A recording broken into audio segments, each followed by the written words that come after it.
KTV Originals।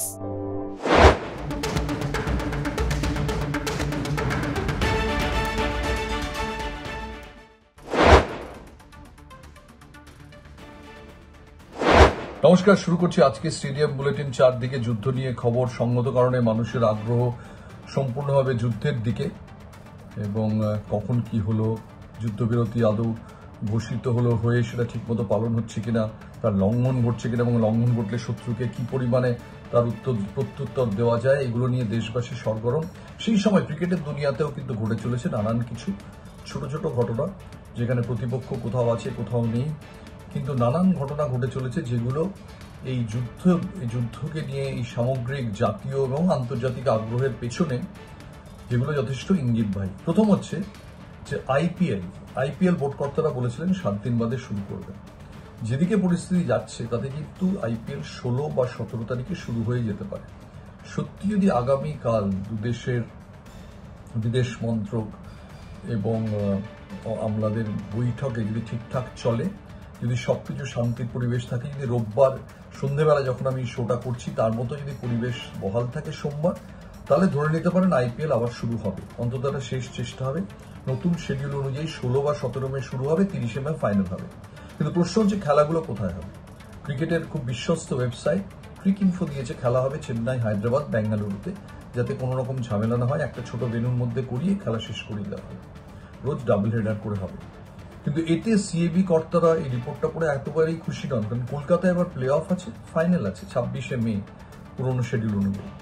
তারা বলছেন যে সে আবার কি, কেন এই 3টে জায়গায় খেলা হবে? কারণ এগুলো সেফ ভেন্যু বলে। তো কলকাতা কি সেফ ভেন্যু নয়? কলকাতার যে সেফ ভেন্যু কি আছে, যেখানে পাকিস্তান বিশ্বকাপ সেমিফাইনাল খেলতে চেয়েছিল? কলকাতা সবার জন্য খুব নিরাপদ একটা ভেন্যু। এবং কলকাতা থেকে যদি এই আইপিএল এর ম্যাচ সরিয়ে নিয়ে গিয়ে অন্যত্র করা হয় যে সেগুলো সেফ ভেন্যু, সেটার বিরুদ্ধে আমরা প্রতিবাদ করবো বেসরকারিভাবে। এবং সিএবির অল ইন্ডিয়ার আলোচনা শোনা যাচ্ছে। আর একটা শিডিউল হয়েছে, বোর্ড কর্তারা বলছেন ধর্মশালা বাদ দিয়ে অন্য সব ভেন্যুতে যেরকম ম্যাচ ছিল সেরকমই হবে। এটা হলে অবশ্যই সিএবির কোনো অসুবিধা নেই, ধর্মশালা বাদ দিয়ে যেরকম ছিল সেরকমই হবে। একটা বলেছি চেন্নাই, হায়দ্রাবাদ, ব্যাঙ্গালোর। থার্ড আরেকটা বিকল্প হচ্ছে যে ধর্মশালা, জয়পুর, দিল্লি, এই 3টে জায়গা বাদ দিয়ে বাকি জায়গাগুলোতে হবে, কিন্তু ফাইনালটা কলকাতা হবে না। কারণ 30 মে নাকি বৃষ্টির সম্ভাবনা আছে কলকাতায়, এবং যেহেতু ওয়েদার রিপোর্ট প্রতিকূল, ফাইনাল চলে যাবে আহমেদাবাদে, যেখানে 2022 থেকে সবকটা ফাইনাল হয়েছে।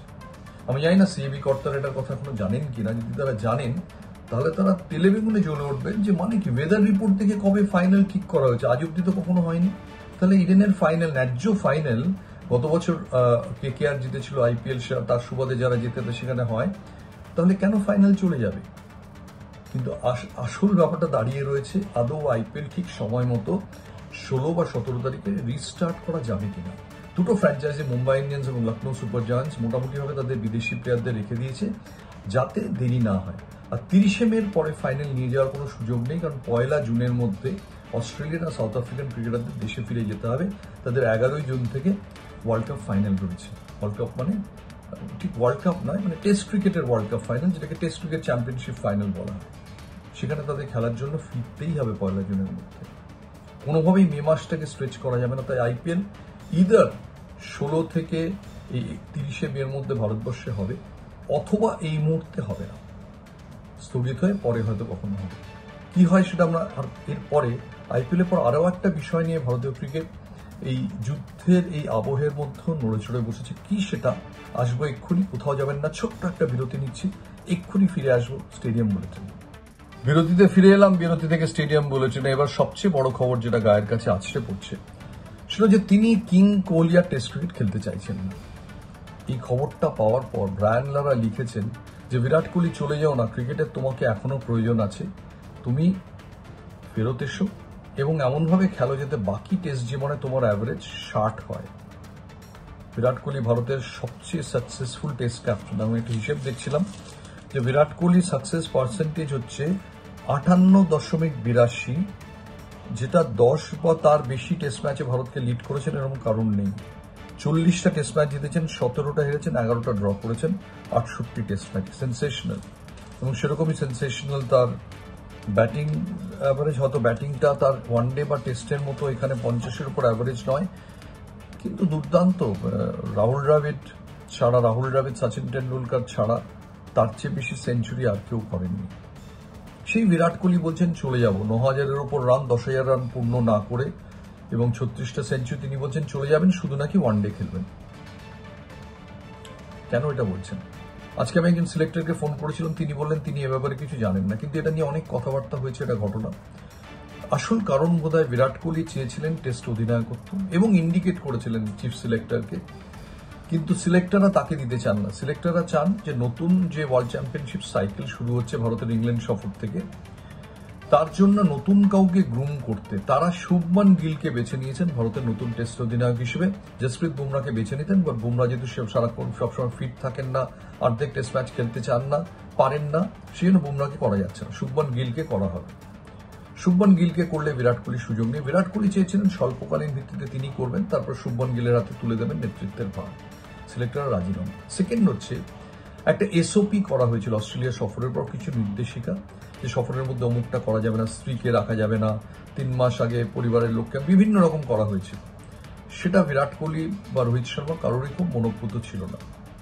একে অধিনায়কত্ব নেই, তারপরে এসওপি এখনো ওঠেনি, এসওপি নিয়ে খুব রিল্যাক্সড হবে বোর্ড কোনো ইঙ্গিত দেয়নি, তাই হয়তো তিনি গোসাঘরে হয়তো খিল দিয়েছেন। কিন্তু তার বক্তব্যটা খুব সিরিয়াস যে তিনিও রোহিত শর্মার মতো শুধু ওয়ানডে ফরম্যাটেই ভারতের জন্য খেলবেন, আর খেলবেন না। মনে রাখতে হবে, রোহিত শর্মা আর বিরাট কোহলি সাদা বলের ক্রিকেটে এক হলেও লাল বলের ক্রিকেটে এক নন, আর সামগ্রিকভাবেও তিনি বিরাট কোহলি কিং কোহলি, গোটা বিশ্ব ক্রিকেটের তিনি মনিহার। তিনি চলে গেলে ভারতীয় ক্রিকেটই তো বিবর্ণ হয়ে পড়বে। ভেবে দেখুন তো, ইংল্যান্ডের মাঠে বিরাট কোহলি 4 নম্বরে ব্যাট করতে নামছেন না, কি ব্যাট করতে নামবেন? যতই তার লাস্ট 2024-25 সিজনে জানি তিনি মাত্র 2টো 50 করেছেন, একটা 100, আরেকটা 70 নিউজিল্যান্ডের সঙ্গে ব্যাঙ্গালোর, এই হচ্ছে তার স্কোর। এর বাইরে তিনি কোনো গোটা সিজন জুড়ে রান পাননি।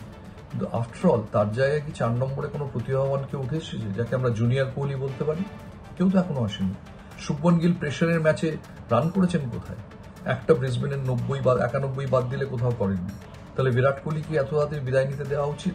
আপনারা স্টেডিয়াম বুলেটিনের দর্শকরা কি বলেন? সিলেক্টররা কিন্তু মনে করছেন যে এটা একটা কিন্তু ঘন কালো মেঘের মতো ছেয়ে রয়েছে। এটাও কিন্তু খুব ইম্পর্টেন্ট একটা কি বলবো, পরিমণ্ডল হয়ে রয়েছে, চারপাশে নিয়ে লেখালেখি হচ্ছে, কথা বলা হচ্ছে, কেউ জানে না ফাইনালি কোথায় দাঁড়াবে। আমি একজন সিলেক্টরের সঙ্গে কথা বলে শুনলাম, বাকি সিলেক্টরদের এখনো সেভাবে জানানো হয়নি। এটা এখনো নির্বাচক কমিটির চেয়ারম্যান, বোর্ড সেক্রেটারি জয় শাহ এবং বিরাট কোহলি ও গৌতম গম্ভীরের মধ্যে ঘোরাঘুরি করছে। কি হবে দেখার, কিন্তু কেউ চান না তিনি কিং কোহলি এবারও এরকম পাঠিয়ে খেলছেন আইপিএল, তাকে ছেড়ে দিতে কে চায়? আপনারা কি বলেন জানাবেন। আজকের মতো স্টেডিয়াম বুলেটিন এখানে শেষ করলাম। শুভরাত্রি।